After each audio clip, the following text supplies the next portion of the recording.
A gathering of the tribe. Once upon a time, a great tribe of people lived in a world far away from ours. Whether far away in space or in time, or even outside of time, we do not know. They lived in a state of enchantment and joy that few of us today dare to believe could exist, except in those exceptional peak experiences where we glimpse the true potential of life and mind. One day, the elders of the tribe called a meeting. They gathered around, and one of them spoke very solemnly. "My friends," she said, "there is a world that needs our help. It is called Earth, and its fate hangs in the balance. Its humans have reached a critical point in their collective birthing, the same point our own planet was at 1 million years ago. And they will be stillborn without our help. Who would like to volunteer for a mission to this time and place and render service to humanity?" "Tell us more about the mission," they asked. "It is no small thing. Our shaman will put you into a deep, deep trance, so complete that you will forget who you are. You will live a human life, and in the beginning, you will completely forget your origins. You will forget even our language and your own true name. You will be separated from the wonder and beauty of our world and from the love that bathes us all. You will miss it deeply, yet you will be unable to name what you are missing. You will remember the love and beauty that we know to be normal only as a longing in your heart. Your memory will take the form of an intuitive knowledge as you plunge into the painfully marred earth that a more beautiful world is possible. As you grow up in that world, your knowledge will be under constant assault. You will be told in a million ways that a world of destruction, violence, drudgery, anxiety, and degradation is normal. You may go through a time when you are completely alone, with no allies to affirm your knowledge of a more beautiful world.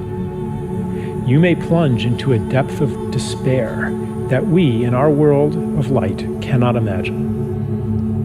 But no matter what, a spark of knowledge will never leave you. A memory of your true origin will be encoded in your DNA. That spark will lie within you, inextinguishable, until one day it is awakened. You see, even though you will feel, for a time, utterly alone, you will not be alone. We will send you assistance, help that you will experience as miraculous, experiences that you will describe as transcendent. These will fan that spark into a flame. For a few moments or hours or days, you will reawaken to the beauty and the joy that is meant to be. You will see it on Earth. For even though the planet and its people are deeply wounded, there is beauty there still, projected from past and future onto the present as a promise of what is possible and a reminder of what is real. After that glimpse, the flame may die down into an ember again as the routines of normal life there swallow you up. But after each awakening, they will seem less normal, and the story of that world will seem less real. The ember will glow brighter.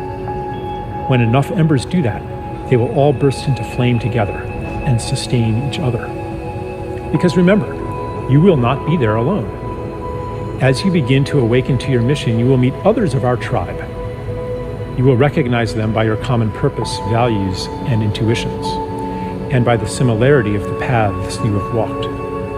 As the condition of the planet Earth reaches crisis proportions, your paths will cross more and more. The time of loneliness, the time of thinking you might be crazy, will be over. You will find the people of your tribe all over the Earth and become aware of them through the long-distance communication technologies used on that planet. But the real shift, the real quickening, will happen in face-to-face gatherings in special places. When many of you gather together, you will launch a new stage on your journey, a journey that, I assure you, will end where it begins right now. Then, the mission that lay unconscious within you will flower into consciousness. Your intuitive rebellion against the world presented to you as normal will become an explicit quest to create a more beautiful one. A woman said, "Tell me more about the time of loneliness, that we might prepare for it." The elder said, "In the time of loneliness, you will always be seeking to reassure yourself that you are not crazy. You will do that by telling people all about what is wrong with the world, and you will feel a sense of betrayal when they don't listen to you. You might hunger for stories of wrongness, atrocity, and ecological destruction, all of which confirm the validity of your intuition that a more beautiful world exists. But after you have fully received the help we will send you, and the quickening of your gatherings, you will no longer need to do that, because you will know. Your energy will thereafter turn toward actively creating that more beautiful world." A tribeswoman asked, "How do you know this will work?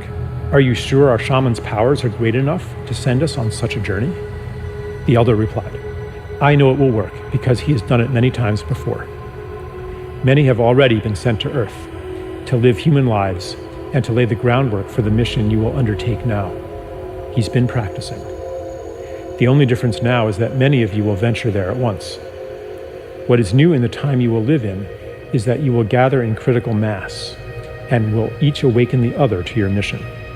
The heat you will generate will kindle the same spark that lies in every human being. For in truth, each one is from a tribe like ours. The whole galaxy and beyond is converging on Earth, for never before has a planet journeyed so far into separation and made it back again. Those of you who go will be part of a new step in cosmic evolution." The tribesman asked, "Is there a danger we will become lost in that world and never wake up from the shamanic trance? Is there a danger that the despair, the cynicism, the pain of separation will be so great that it will extinguish the spark of hope, the spark of our true selves in origin, and that we will be separated from our beloved ones forever?" The elder replied, "That is impossible. The more deeply you get lost, the more powerful the help we will send you. You might experience it at the time as a collapse of your personal world, the loss of everything important to you. Later, you will recognize the gift within it. We will never abandon you."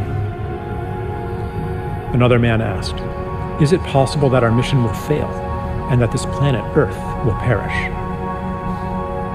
The elder replied, "I will answer your question with a paradox. It is impossible that your mission will fail, yet its success hangs on your own actions. The fate of the world is in your hands. The key to this paradox lies within you, in the feeling you carry that each of your actions, even your personal secret struggles, has cosmic significance. You will know then, as you know now, that everything you do matters."